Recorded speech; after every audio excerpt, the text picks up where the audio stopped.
Alam mo ba na ginugunita ni Claudine Barreto ang 51st birthday ni Rico Yan? Hindi ka malilimutan. At hindi rin nakalusot sa mga mata-BG netizens si Claudine at ang pangbabash nito sa kanya at ang mga komento nila at kung bakit pa ba pinag-celebrate ni Claudine ang birthday ni Rico na patay na ito. Alam natin na si Rico ang greatest love ni Claudine noon pa man, pero sayang mapaglaro ang tadhana at nauna lamang ito na wala sa mundo at doon gumuho ang mundo ni Claudine sa pagkawala ni Rico at muling bumangon si Claudine para patuloy na mabuhay. Ngayon, ginugunita ng mga tagahanga at ng industriya ng showbiz ang yumaong aktor na si Rico Yan na sana'y magdiriwang ng kanyang 51st kaarawan. Isa sa mga unang nagbigay pugay ay ang kanyang dating girlfriend at kapwa-artista na si Claudine Barreto. Sa isang emosyonal na paggunita, ibinahagi ni Claudine ang mga damdamin ng mga taong patuloy na nagmamahal at nag-aalala kay Rico. Isang taong minahal hindi lamang bilang isang artista kundi bilang isang taong puno ng kabutihan. Sa paglipas ng mga taon, patuloy na bumabalik sa alaala ng publiko ang kwento ng kanilang pag-ibig. Isang pag-ibig na, kahit natapos ng maaga, nanatili sa puso ng maraming Pilipino. Sa araw na ito ng paggunita, hindi lang kalungkutan ang nararamdaman kundi pasasalamat. Pasasalamat sa mga momentong iniwan ni Rico sa mundong ito. Ang tawanan, inspirasyon, at pag-ibig na nararamdaman pa rin ng kanyang mga tagahanga. Mahigit 2 dekada na ang lumipas mula nang siya'y pumanaw, ngunit ang kanyang presensya ay nananatiling buhay sa alaala ng marami, tulad ng isang bituin na patuloy na kumikislap sa kalangitan ng showbiz. Sa anibersaryo ng kanyang ika-51 na kaarawan, inuulit ng kanyang mga tagahanga ang parehong mensahe. Maligayang kaarawan sa langit, Rico, hindi ka malilimutan. Patuloy kang minamahal, patuloy na hinahagpis, at patuloy na ipinagdiriwang ng mga pusong nahawakan mo. We never thought of giving up. Even though we had every reason to do so, we never gave up. We always said to ourselves that, wag, kayanin natin to, let's make this work. And that I think is a magic. I agree. What do you want to believe in? Love pa rin. Ako love. Ewan ko. Ikaw. Forever.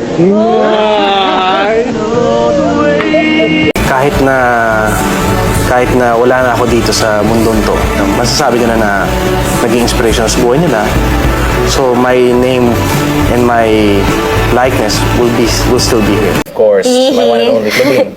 Excited ka? Hindi ko malilimutan si Claudine. Ilang years na ba kayo ni Claude? Going on, almost four. 4 years? Yung nakikita ko kay Claudine na hindi ko nakikita sa iba is yung pag-prioritize niya ng interest ng iba kesa sa kanya. Oo. Mas inuuna niya yung kung ano nararamdaman ng ibang tao. So yun ang nagustuhan mo sa kanya? I guess yun ang isa sa mga dahilan kung bakit nahulog na yung loob ko sa kanya. Nailove ako sa kanya. Siyempre, di ba kakaiba yun eh. Kasi human nature kasi is kapag may nararamdaman ka, isipin mo na sarili mo. Di ba? Bago mo isipin yung ibang tao. Pero siya, iniisip mo niya yung ibang tao bago yung sarili niya. Sweet siya talaga eh. Hindi niya sinusubukan maging sweet eh. Sweet talaga Sweet eh. siya talaga. Kumbaga, natural.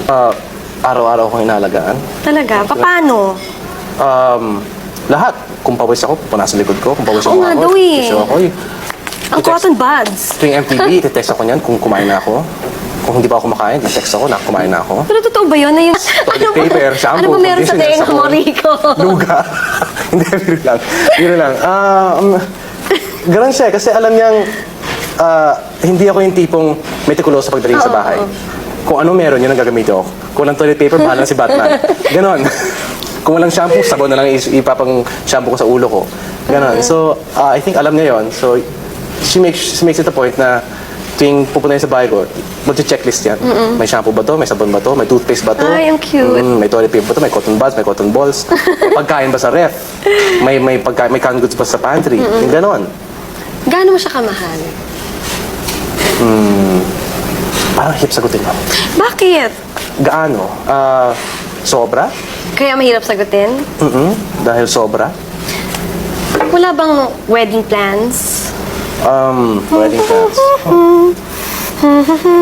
But one thing I know for certain is that kung mag-choose ako na mag-settle down, ang pipiliin ko talaga para maging asawa is, I think, si Claudine.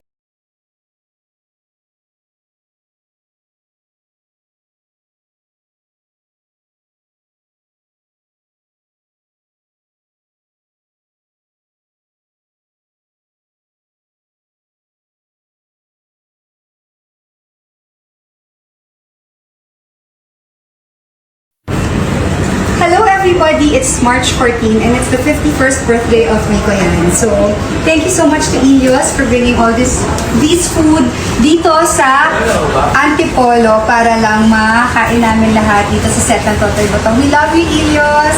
Thank you and happy birthday, our wife! Tara! Eating time! Guys, tara na! Kain na! Kain na!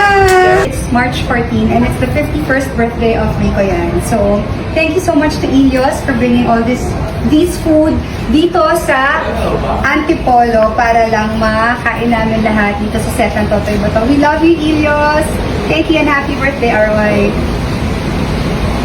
Happy birthday! Happy birthday! Happy birthday!